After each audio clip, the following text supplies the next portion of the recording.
durante a sessão da Comissão de Educação da Câmara dos Deputados, que elegeu como presidente da comissão o deputado Nicolas Ferreira, o deputado pastor Marco Feliciano rebateu os esquerdistas que estavam desfiando agressões ao colega e desqualificando um deputado eleito. Feliciano expôs o grau de grosseria para com a pessoa e também de desrespeito à instituição, ao desqualificar um deputado eleito pelo povo. Ele disse: "Eu quero dar aqui boas-vindas ao deputado Nicolas Ferreira, não a um garoto, a um deputado eleito pelo povo, não a um menino, mas ao deputado mais votado do Brasil e um dos mais votados na história de Minas Gerais." O deputado disse: "A esquerda tem uma democracia, mas uma democracia relativa, como já disse o presidente Lula, a democracia deles. Qualquer pessoa que pense contrária a eles não poderia estar aqui." Feliciano lembrou que também já passou pela experiência de ser agredido e escrachado na sua atuação parlamentar, sempre pelos deputados da extrema esquerda. Marco Feliciano disse: "A esquerda precisa aprender a respeitar as pessoas." Ele lembrou que na posição de presidente da comissão, Nicolas não poderá sequer debater com eles, já que sua função é de dirigir os trabalhos. O deputado afirmou: "A inveja é uma coisa muito ruim, a inveja é uma doença. Os amigos que aqui estão falando, chamando ele de inimigo da educação. Não, Nicolas não é inimigo da educação. Nicolas é inimigo da esquerda, é inimigo do mimimi, é inimigo de quem quer o aborto, a legalização das drogas. Ele é inimigo de uma série de coisas, menos da educação." O deputado sugeriu: "Aprendam a respeitar aqueles que estão sendo indicados. E outra coisa, neste parlamento, acordo partidário tem que ser cumprido. Deputados têm que aprender a cumprir acordos." A censura, que vem se intensificando no Brasil, atinge unicamente conservadores e já causou o fechamento de alguns veículos de imprensa. Mas a perseguição não se limita à censura e inclui muitas outras medidas, inclusive prisões políticas, devassas, buscas e apreensões de reputações, entre outras.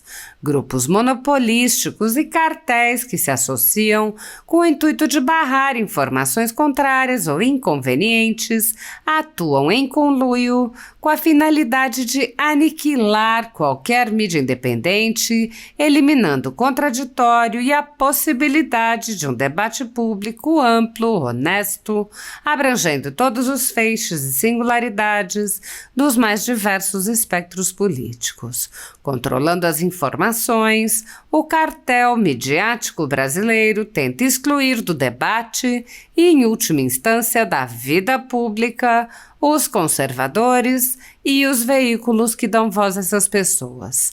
A Folha Política tem toda a sua receita gerada desde 1º de julho de 2021, confiscada por uma canetada do ministro Luiz Felipe Salomão, ex-corregedor do TSE, com aplauso e respaldo dos ministros Luiz Roberto Barroso, Alexandre de Moraes e Edson Fachin. O inquérito administrativo já está no 4º relator, o ministro Raul Araújo, passando de mão em mão, enquanto famílias e empresas sofrem com as consequências de ver sua renda confiscada dia após dia. Há mais de 32 meses, toda a nossa receita é retida sem justificativa jurídica. Anteriormente, a Folha Política teve sua sede invadida e todos os seus equipamentos apreendidos a mando do ministro Alexandre de Moraes. Mesmo assim, a equipe continuou trabalhando como sempre, de domingo a domingo, dia ou noite, para trazer informação sobre os 3 poderes e romper a espiral do silêncio imposta pela velha imprensa, levando informação de qualidade para todos os cidadãos e defendendo os valores, as pessoas e os fatos excluídos pelo mainstream, como o conservadorismo e as propostas de cidadãos e políticos de direita. Se você apoia o trabalho da Folha Política e pode ajudar a evitar que o jornal seja fechado, pela ausência de recursos para manter sua estrutura, cumprir seus compromissos financeiros e pagar seus colaboradores, doe qualquer valor à empresa Raposo Fernandes por meio do Pix, cujo QR Code está visível na tela, ou por meio do código ajude@folhapolitica.org. Caso não utilize Pix, há a opção de transferência bancária para a conta da empresa Raposo Fernandes, disponível na descrição deste vídeo e no comentário fixado no topo.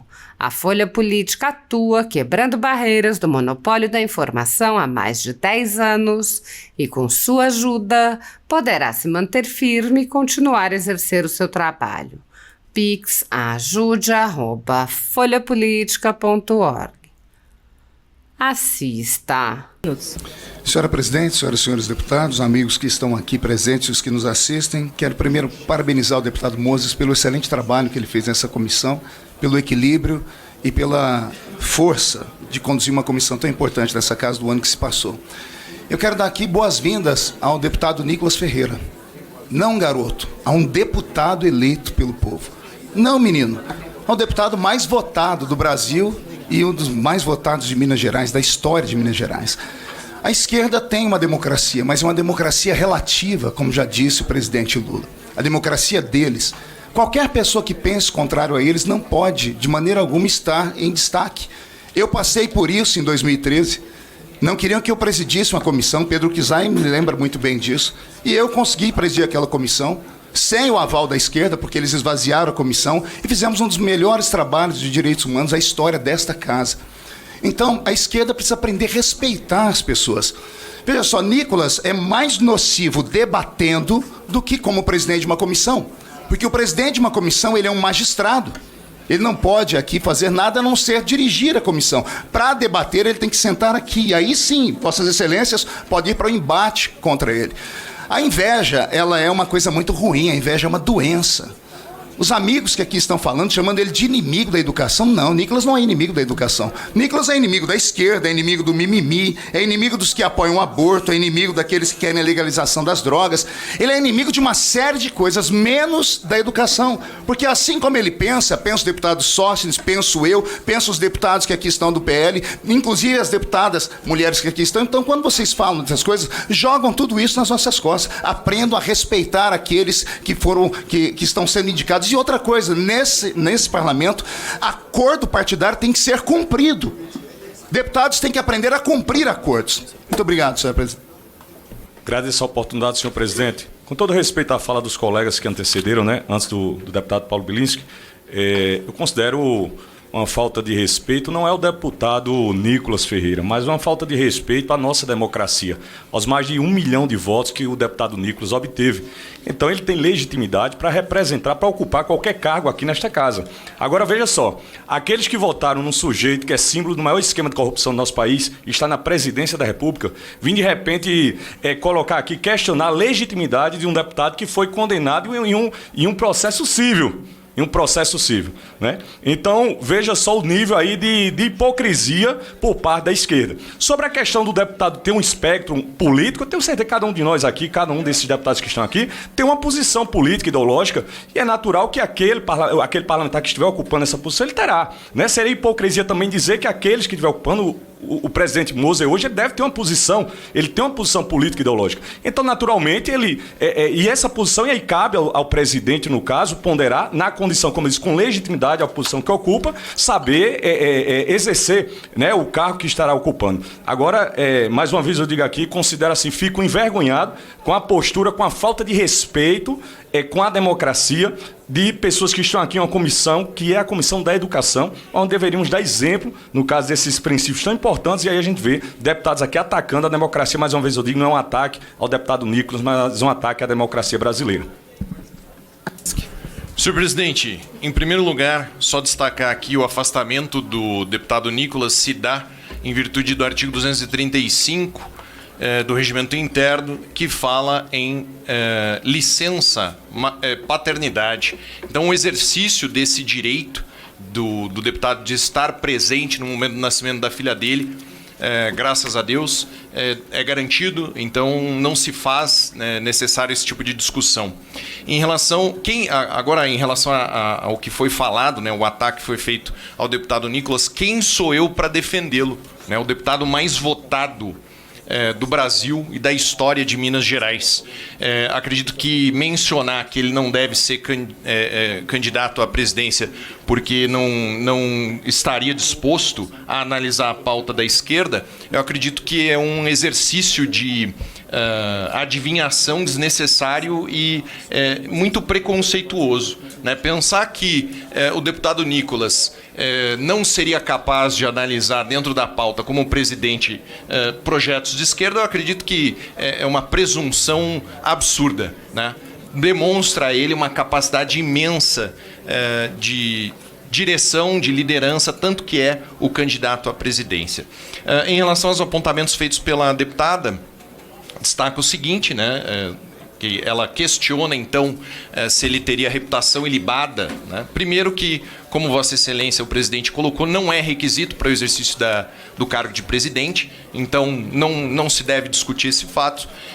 Em relação ao processo civil, que ele foi condenado, então, segundo o que falou a deputada, é desnecessário discutir aqui, processos cíveis são da esfera civil, de nada afetam o mandato. Em relação ao processo criminal, também não há trânsito em julgado de sentença penal condenatória, então qualquer tipo de acusação feita viola o princípio da inocência. Então, acredito que a gente deve deixar absolutamente de lado qualquer tipo de observação que tenha sido feita em relação à capacidade do Nicolas ser presidente desta comissão, uma vez que são meramente protelatórias, presidente. Devemos, então, exatamente, ele tem plena legitimidade, uma vez que é deputado federal, cumpre todos os requerimentos, as exigências do regimento interno, então não há de se falar em nenhuma espécie de impedimento à candidatura do Nicolas. Novamente, quem sou eu para defendê-lo? Mas como ele não está aqui, assumo então essa responsabilidade e acredito que fica claro, todos os pontos foram levantados. Muito obrigado, presidente.